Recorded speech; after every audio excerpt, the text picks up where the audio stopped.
Hi అండి. Welcome to our channel. ముందుగా నా వీడియో కొత్తగా చూస్తున్నట్లయితే నా పేరు శివాని, మీరు చూస్తుంది వాణికాంత్ అఫీషియల్. నేను మా ఇంట్లో బెండకాయ పులుసు ఎలా చేస్తానో చూద్దామా?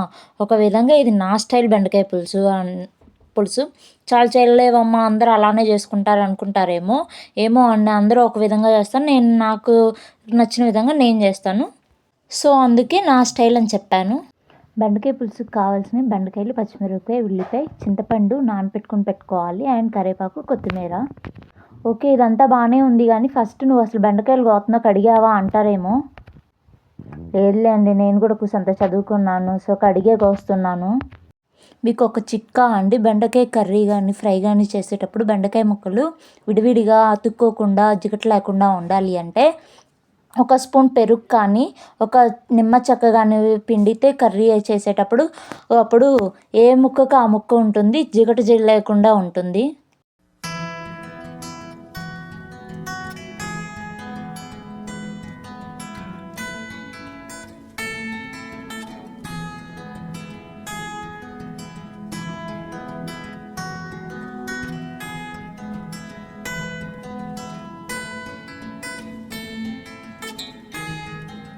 ఇక్కడ నేనైతే ఉల్లిపాయ, పచ్చిమిరపకాయ, బెండకాయలు మొత్తం కట్ చేసుకొని పెట్టుకున్నాను. ముందుగా స్టవ్ ఆన్ చేసుకొని ఒక బాణీ పెట్టుకొని అందులో 2 స్పూన్ల ఆయిల్ వేసుకోవాలి.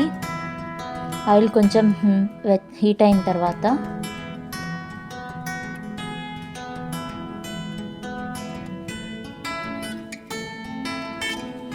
పోపు దినుసులు వేసుకొని అవి కొంచెం మంచిగా ఫ్రై అయిన తర్వాత కొంచెం మంచిగా పోపు దినుసులు ఫ్రై అవ్వాలి, కొంచెం అలా స్పూన్తో తిప్పుకోవాలి.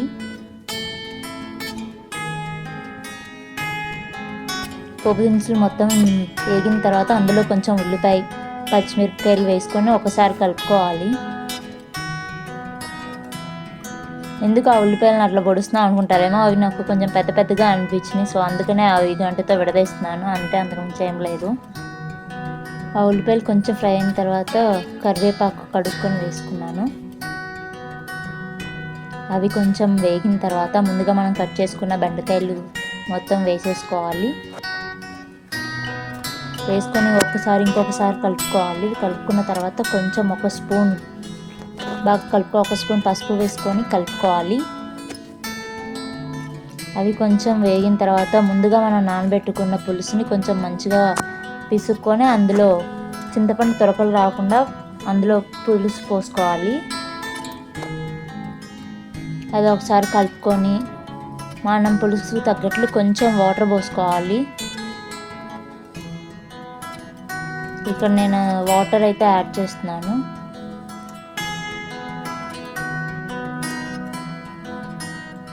ఇక్కడ నేనైతే రుచికి సరిపడా ఉప్పు, కారం వేసుకుంటున్నాను.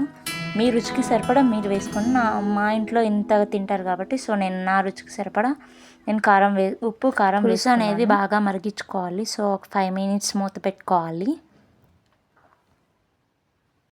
నాకు ఒక డౌట్ అండి, బెండకాయ తింటే బ్రెయిన్ బాగా పనిచేస్తుంది, బాగా లెక్కలు వస్తాయని ఏదో ఒక చెప్పి చిన్నపిల్లలకి పెడతా ఉంటారు కదా, సో అది ఎంత నిజమో నాకు కామెంట్ బాక్స్లో కామెంట్ చేయండి.